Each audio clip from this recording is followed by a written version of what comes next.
VMOU की QCA परीक्षा की तैयारी में मदद करने वाले हैं। हाँ बिल्कुल। कंप्यूटर फंडामेंटल्स के कुछ पुराने लेकिन बहुत जरूरी सवालों पर बात करेंगे। खासतौर पर हार्डवेयर वाले हिस्से से, memory, storage, system unit, peripherals, इन सब पर। हमारे पास पिछले सालों के कुछ MCQs हैं, प्रश्न संख्या 25 से लेकर 58 तक। और देखिए, मकसद सिर्फ जवाब रटना नहीं है, नहीं, बिल्कुल नहीं। हम कॉन्सेप्ट्स को समझेंगे आसान भाषा में, ताकि परीक्षा में सवाल थोड़ा घूम के भी आए तो दिक्कत ना हो। सही कहा। तो चलिए शुरू करते हैं। प्रश्न 25 से मेमोरी का सवाल है। हाँ, प्रश्न 25 है, कंप्यूटर में मेमोरी के दो मूल प्रकार कौन से हैं? और विकल्प हैं ए प्राइमरी और मेजर, बी प्राइमरी और सेकेंडरी, सी माइनर और मेजर, और डी मेन और वर्चुअल। तो इसका सही जवाब है बी, प्राइमरी और सेकेंडरी। प्राइमरी और सेकेंडरी। हाँ, देखिए प्राइमरी मेमोरी मतलब वो जो CPU सीधे इस्तेमाल करता है, जैसे रैम। ये तेज होती है पर बिजली जाते ही खाली। अच्छा। और सेकेंडरी? सेकेंडरी मेमोरी जैसे आपकी हार्ड डिस्क या SSD, ये धीमी होती है प्राइमरी के मुकाबले, पर डेटा हमेशा के लिए रखती है, मतलब स्थायी रूप से। दोनों जरूरी हैं। समझ गया। अब एक और शब्द आता है सुनने में, वर्चुअल मेमोरी। प्रश्न 26 इसी पर है। वर्चुअल मेमोरी किसे सप्लीमेंट करती है? विकल्प है ए EPROM, बी EPROM, सी रैम या डी रोम। हाँ, वर्चुअल मेमोरी ये असल में सी रैम की मदद करती है या उसे सप्लीमेंट करती है। रैम की मदद कैसे? यूँ समझ लीजिए, जब रैम भर जाती है ना, बहुत सारे प्रोग्राम खोलने पर, तो ऑपरेटिंग सिस्टम क्या करता है, हार्ड डिस्क का थोड़ा सा हिस्सा उधार ले लेता है। अच्छा। और उसे अस्थायी रैम की तरह इस्तेमाल करता है। इससे सिस्टम थोड़ा धीमा जरूर होता है, पर हैंग होने से बच जाता है। तो ये एक तरह का जुगाड़ है, फिजिकल मेमोरी नहीं। दिलचस्प है। अच्छा, अब स्पीड और कीमत की बात। प्रश्न 27, सेकेंडरी मेमोरी की तुलना में प्राइमरी स्टोरेज कैसी होती है? ऑप्शन ए धीमी और महंगी, बी तेज और सस्ती, सी तेज और महंगी, डी धीमी और सस्ती। प्राइमरी स्टोरेज यानी रैम, ये होती है सी, तेज और महंगी। तेज और महंगी? हाँ, क्योंकि ये सीधे CPU से बात करती है तो स्पीड तो चाहिए ही, पर टेक्नोलॉजी महंगी है, इसलिए प्रति GB कीमत सेकेंडरी स्टोरेज जैसे हार्ड डिस्क से कहीं ज्यादा होती है। हाँ, इसीलिए तो कंप्यूटर में रैम कम होती है, 8 GB या 16 GB, और हार्ड डिस्क 1 TB तक। बिल्कुल सही। अच्छा, मेमोरी में ही एक और सवाल। प्रश्न 28, कौन सी मेमोरी निर्माण के समय प्रोग्राम की जाती है? A RAM, B ROM, C hard disk, D floppy disk. निर्माण के समय मतलब फैक्ट्री से ही? हाँ बिल्कुल, वो है बी रोम यानी रीड ओनली मेमोरी। इसमें वो जरूरी निर्देश होते हैं जो कंप्यूटर को स्टार्ट करने के लिए चाहिए, जैसे बायोस। इसे हम बदल नहीं सकते, ये फिक्स रहती है। अच्छा, रीड ओनली मेमोरी, इसीलिए रोम। सही। अब प्रश्न 29 थोड़ा अलग है। ये पूछता है रैम का मतलब क्या है? A read access memory, B read anywhere memory, C random access memory, D random anywhere memory. ये तो शायद सबसे कॉमन है, रैम का फुल फॉर्म। हाँ, ये है सी रैंडम एक्सेस मेमोरी। रैंडम इसलिए कहते हैं क्योंकि CPU इसमें कहीं से भी किसी भी लोकेशन से डेटा सीधे उठा सकता है, क्रम से जाने की जरूरत नहीं। ठीक है। अब प्रश्न 30 में रैम और रोम के बारे में कुछ कथन है, हमें सही कथन चुनना है। ए रोम डेटा बनाए रखता है जब बिजली बंद हो जाती है, बी रैम एक स्थायी भंडारण है, सी रैम वर्तमान में उपयोग किए जा रहे प्रोग्राम और डेटा को संग्रहित करता है, डी रोम रैंडम एक्सेस की अनुमति देता है। इसमें थोड़ा सोचना पड़ेगा। पहला कथन, रोम डेटा बनाए रखता है बिजली जाने पर, ये सही है, रोम नॉन वॉलेटाइल है। ठीक। दूसरा, रैम स्थायी भंडारण है, ये गलत है, रैम वॉलेटाइल है। तीसरा, रैम वर्तमान प्रोग्राम और डेटा रखता है, ये बिल्कुल सही है, जब आप कोई ऐप चलाते हैं वो रैम में लोड होता है। ओके। चौथा, रैम रैंडम एक्सेस देता है, ये भी तकनीकी रूप से सही है, लेकिन रैम की तरह नहीं। पर सबसे सटीक कथन जो रैम के काम को बताता है वो है सी। तो सही उत्तर सी हुआ। हाँ, अब स्पीड पर वापस आते हैं। प्रश्न 31, CPU और मुख्य मेमोरी के बीच स्थित अत्यंत तीव्र छोटी मेमोरी क्या कहलाती है? A register, B cache, C storage, D virtual memory. CPU और मेन मेमोरी के बीच तेज वाली? वो है बी कैश मेमोरी, ये रैम से भी तेज होती है और सीपीयू के बहुत पास होती है। इसमें वो डेटा रखा जाता है जिसकी सीपीयू को बार बार जरूरत पड़ती है। इससे बहुत समय बचता है। अच्छा, एक तरह का बफर। हाँ बिल्कुल, हाई स्पीड बफर। अब प्रश्न 32 है, कंप्यूटर में सबसे तेज मेमोरी कौन सी है? A hard disk, B DVD, C cache memory, D static RAM. सबसे तेज अभी आपने बताया। हाँ, विकल्पों में से देखें तो सी कैश मेमोरी सबसे तेज है। रजिस्टर्स इससे भी तेज होते हैं जो सीपीयू के अंदर होते हैं, पर वो विकल्प में नहीं है। दिए गए विकल्पों में कैश सबसे तेज है। ठीक है। और प्रश्न 33, प्राइमरी मेमोरी, इसमें क्या संग्रहित होता है? ए केवल डेटा, बी केवल प्रोग्राम, सी केवल परिणाम, डी उपरोक्त सभी। प्राइमरी मेमोरी यानी रैम में डी उपरोक्त सभी चीजें होती हैं। जब आप काम कर रहे होते हैं तो डेटा भी होता है, चल रहा प्रोग्राम भी होता है, और उस प्रोग्राम के जरिए जो नतीजे आ रहे हैं वो भी होते हैं। सब कुछ जो एक्टिव है। बिल्कुल। चलिए अब मेमोरी से स्टोरेज की तरफ बढ़ते हैं।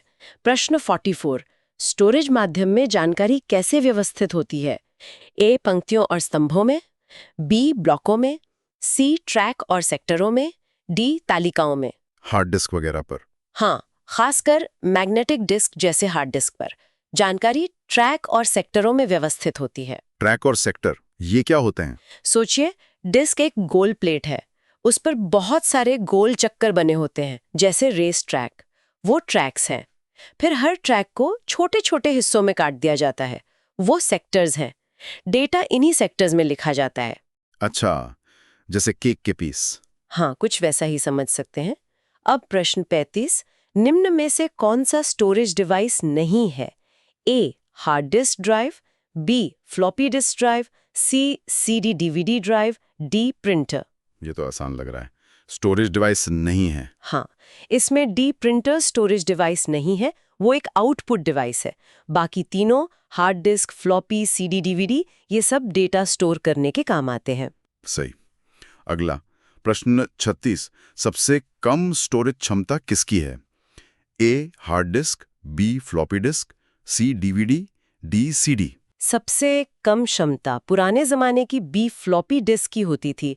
मुश्किल से 1.44 MB डेटा आता था उसमें। हाँ, याद है मुझे।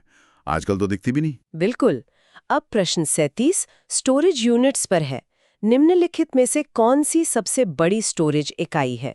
ए केबी, बी जीबी, सी एमबी, डी टीबी। केबी, एमबी, जीबी, टीबी। सबसे बड़ा? आजकल के हिसाब से इन चारों में डी टीबी यानी टेराबाइट सबसे बड़ा है। क्रम क्या होता है इनका? सबसे छोटा किलोबाइट, फिर मेगाबाइट, फिर गीगाबाइट और फिर टेराबाइट। 1 टेराबाइट में करीब 1024 जीबी होते हैं। अच्छा, अब प्रश्न 38, सीडी और हार्ड डिस्क को आमतौर पर क्या कहा जाता है? A primary storage device, B secondary storage device, C tertiary storage device, D उपरोक्त में से कोई नहीं। सीडी और हार्ड डिस्क ये दोनों ही बी सेकेंडरी स्टोरेज डिवाइस हैं। जैसा हमने पहले बात की थी, ये स्थायी स्टोरेज के लिए हैं, प्राइमरी जैसे रैम के मुकाबले। ठीक है। प्रश्न 39, सीडी रोम का मतलब क्या है? A compact disc read only memory, B compact data read only memory, C compact disc random only memory, D compact data random only memory. CD ROM का मतलब है A compact disc read only memory, मतलब ऐसी CD जिसे सिर्फ पढ़ा जा सकता है, उस पर लिखा नहीं जा सकता, फैक्ट्री से लिखे हुए डेटा के अलावा। रीड ओनली जैसे रोम। हाँ, उसी तरह का कॉन्सेप्ट। अब प्रश्न 41 मैग्नेटिक टेप पर है। मैग्नेटिक टेप एक एक्सिस माध्यम है। A sequential, B direct, C step, D indirect. Magnetic tape पुराने कैसेट जैसा। बिल्कुल। और वो कैसे काम करता था? आपको गाना सुनने के लिए टेप आगे बढ़ानी पड़ती थी एक क्रम में। हाँ। तो ये ए सिक्वेंशियल एक्सेस डिवाइस है। आप सीधे बीच के डेटा पर नहीं कूद सकते। हाँ, जबकि हार्ड डिस्क डायरेक्ट एक्सेस है, कहीं भी पहुंच जाओ। सही कहा। प्रश्न 41 सीडी रोम एक है। A semiconductor memory, B memory register, C magnetic memory, D optical disc. CD ROM ये क्या है? सीडी रोम एक डी ऑप्टिकल डिस्क है। ये लेजर लाइट का इस्तेमाल करके डेटा पढ़ती है।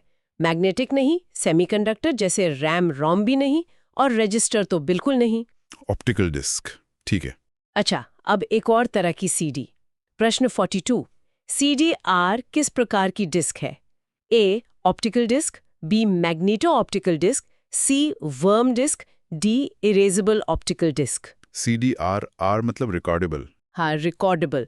इस पर आप एक बार डेटा लिख सकते हैं, बार बार मिटाकर नहीं लिख सकते, इसलिए इसे कहते हैं वर्म डिस्क। वर्म। हाँ, राइट वंस रीड मैनी, मतलब एक बार लिखो कई बार पढ़ो।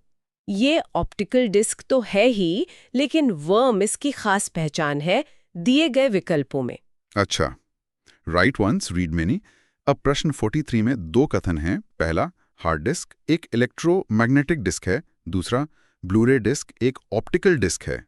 हमें बताना है कौन सा सही कौन सा गलत। ए केवल कथन एक सही है, बी केवल कथन दो सही है, सी कथन एक और दो दोनों गलत हैं, डी कथन एक और दो दोनों सही हैं। पहला कथन हार्ड डिस्क इलेक्ट्रोमैग्नेटिक है, ये सही है, इसमें मैग्नेटिज्म का इस्तेमाल होता है। ठीक है। दूसरा कथन ब्लूरे डिस्क ऑप्टिकल है, ये भी सही है, सीडी, डीवीडी, ब्लूरे ये सब लेजर से पढ़े जाते हैं, ऑप्टिकल हैं। तो मतलब डी कथन एक और दो दोनों सही हैं। बढ़िया। अब मेमोरी हायरार्की पर एक सवाल। प्रश्न 44। मेमोरी हायरार्की में सबसे नीचे क्या आता है? ए सीपीयू रजिस्टर, बी मुख्य memory, C secondary memory, D cache memory. Memory hierarchy को एक पिरामिड की तरह सोचिए। सबसे ऊपर सबसे तेज और छोटी मेमोरी रजिस्टर, कैश, बीच में मुख्य मेमोरी रैम, और सबसे नीचे सबसे धीमी और सबसे बड़ी मेमोरी। तो सबसे नीचे आती है सी सेकेंडरी मेमोरी। ओके, सबसे नीचे सबसे ज्यादा स्टोरेज। हाँ, अब प्रश्न 45 ये हमने शायद पहले भी थोड़ा छुआ था। कंप्यूटर सिस्टम की मुख्य मेमोरी जैसे रैम को किस प्रकार की मेमोरी माना जाता है? A reserved, B registered, C non volatile, D volatile. Main memory RAM. हाँ, रैम डी वॉलेटाइल होती है, मतलब अस्थिर, बिजली बंद तो डेटा साफ। ठीक है, वॉलेटाइल। अगला प्रश्न 46। निम्न में से कौन सा सेकेंडरी स्टोरेज डिवाइस का उदाहरण नहीं है? A RAM, B magnetic tape, C floppy disk, D hard disk. Secondary storage का उदाहरण नहीं है, वो है A RAM. RAM primary memory है, सेकेंडरी नहीं। बाकी तीनों tape, floppy, hard disk secondary हैं। समझ गया। चलिए अब थोड़ा सीपीयू और सिस्टम यूनिट की तरफ चलते हैं। प्रश्न 47। सीपीयू का कौन सा भाग कंप्यूटर सिस्टम के अन्य सभी घटकों की गतिविधियों का समन्वय करता है? A ALU, B coordination board, C control unit, D word processing. ये काम है सी कंट्रोल यूनिट का। जैसे नाम से ही पता चल रहा है, ये कंट्रोल करती है। मैनेजर की तरह। बिल्कुल, ये निर्देश लाती है, समझती है और बाकी हिस्सों को बताती है कि क्या करना है। एएलयू अरिथमेटिक लॉजिक यूनिट तो सिर्फ गणना और लॉजिक का काम करता है। अच्छा, अब एक फुल फॉर्म। प्रश्न 48। MAR का क्या अर्थ है? A memory address register, B memory access register, C main address register, D main access register. MAR का मतलब है ए मेमोरी एड्रेस रजिस्टर।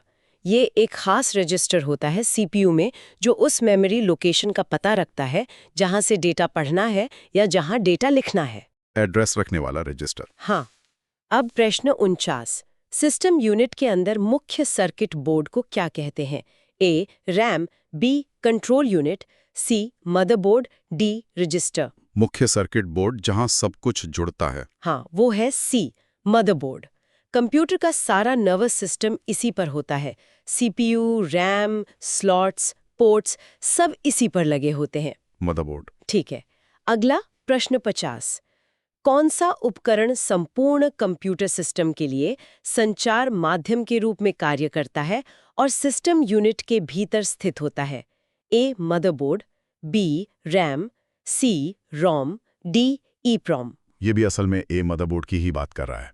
सारे कंपोनेंट्स मदरबोर्ड के जरिए ही एक दूसरे से कम्युनिकेट करते हैं, बातचीत करते हैं। ओके, तो ये कम्युनिकेशन का आधार है। बिल्कुल। प्रश्न 51। सीपीयू और मेमोरी कहाँ स्थित होते हैं? ए एक्सपेंशन बोर्ड पर, बी मदरबोर्ड पर, सी स्टोरेज डिवाइस पर, डी आउटपुट डिवाइस पर। CPU और मेमोरी, अभी बात हुई थी। हाँ, ये दोनों ही मुख्य रूप से मदरबोर्ड पर स्थित होते हैं। सीपीयू का सॉकेट होता है, रैम के स्लॉट्स होते हैं, सब मदरबोर्ड पर। ठीक है। अब प्रश्न 52, इंटीग्रेटेड सर्किट आईसी क्या है?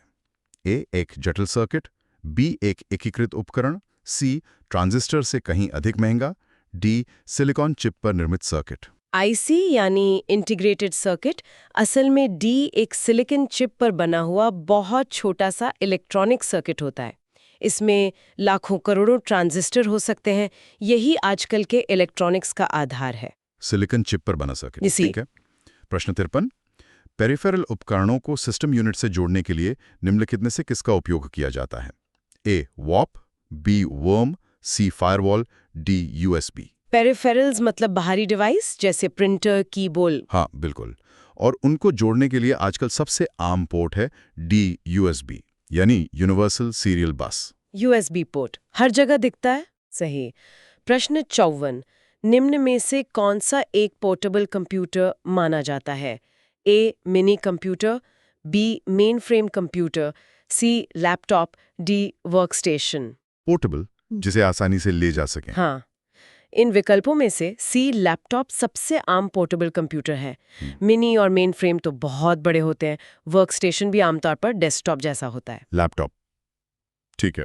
अगला प्रश्न 55, एक ऑफलाइन डिवाइस क्या है? ए वह डिवाइस जो सीपीयू से कनेक्टेड नहीं है, बी वह डिवाइस जो सीपीयू से कनेक्टेड है, C direct access storage device, D एक आईओ डिवाइस। ऑफलाइन डिवाइस वो होता है जो सीपीयू से सीधे कनेक्टेड नहीं होता। मतलब वो सिस्टम का हिस्सा तो हो सकता है, पर उस समय सीपीयू उससे सीधे बात नहीं कर रहा होता। अच्छा, जैसे कोई प्रिंटर जो बंद पड़ा हो। हाँ, या कोई स्टोरेज डिवाइस जो उस वक्त जुड़ा ना हो। अब प्रश्न 56, कंप्यूटर सिस्टम का एक घटक क्या हो सकता है? ए केवल हार्डवेयर, बी केवल सॉफ्टवेयर, सी हार्डवेयर या सॉफ्टवेयर दोनों, डी केवल सीपीयू। कंप्यूटर सिस्टम के दो मुख्य हिस्से होते हैं, हार्डवेयर जिसे छू सकते हैं और सॉफ्टवेयर जो निर्देश देता है। तो घटक सी हार्डवेयर या सॉफ्टवेयर दोनों हो सकता है। सीपीयू तो हार्डवेयर का ही एक हिस्सा है। हार्डवेयर और सॉफ्टवेयर दोनों जरूरी। बिल्कुल। प्रश्न 57, कंप्यूटर कीबोर्ड पर कंट्रोल, शिफ्ट, ऑल्ट कुंजियों को क्या कहा जाता है? A special purpose keys, B function keys, C navigation keys, D combination keys. Control, shift, alt, ये अकेले कम काम आती हैं। हाँ, ये दूसरी कीज के साथ मिलकर काम करती हैं। इसीलिए इन्हें डी कॉम्बिनेशन कीज या मॉडिफायर कीज कहते हैं, जैसे कंट्रोल प्लस सी कॉपी करने के लिए। कॉम्बिनेशन कीज, सही है। और आखिरी सवाल, प्रश्न 58, सिस्टम यूनिट के मुख्य घटक कौन से हैं? ए इनपुट डिवाइस और आउटपुट डिवाइस, बी मेमोरी और प्रोसेसर, सी ऑपरेटिंग सिस्टम और एप्लीकेशन, डी कीबोर्ड और माउस। सिस्टम यूनिट मतलब वो बक्सा जो डेस्कटॉप कंप्यूटर के साथ होता है। उसके अंदर सबसे मुख्य चीजें होती हैं बी मेमोरी, रैम, रोम और processor, CPU. Input output device बाहर जुड़ते हैं, ओएस सॉफ्टवेयर है, कीबोर्ड माउस इनपुट डिवाइस है। मेमोरी और प्रोसेसर, ठीक है। तो ये थे हार्डवेयर से जुड़े कुछ काफ़ी महत्वपूर्ण सवाल। हमने मेमोरी के प्रकार देखे, रैम, रोम, कैश, फिर storage device, track sector, units और अंत में सीपीयू, मदरबोर्ड, पोर्ट्स वगैरह। हाँ, काफी विस्तार से बात हुई। उम्मीद है कि इस चर्चा से वीएमओ क्यूसीए परीक्षा की तैयारी कर रहे छात्रों को ये सारे कॉन्सेप्ट्स और अच्छे से समझ आए होंगे। बिल्कुल, बस इनको दोहराते रहना जरूरी है। देखिए, हर सवाल एक कॉन्सेप्ट को समझने का मौका देता है। सही कहा। अच्छा, अब जाते जाते सुनने वालों के लिए एक सोचने का बिंदु छोड़ते हैं। हाँ, जरूर। जिस तेजी से टेक्नोलॉजी बदल रही है, खासकर नैनो टेक्नोलॉजी और क्वांटम कंप्यूटिंग में जो काम हो रहा है, आपको क्या लगता है भविष्य में मेमोरी और स्टोरेज के कौन से नए, शायद क्रांतिकारी रूप देखने को मिल सकते हैं? बढ़िया सवाल है। और उनका हमारे कंप्यूटर इस्तेमाल करने के तरीके पर क्या असर पड़ेगा? इस पर विचार कीजिएगा। अगली बार फिर मिलेंगे कुछ नई जानकारी के साथ। नमस्कार।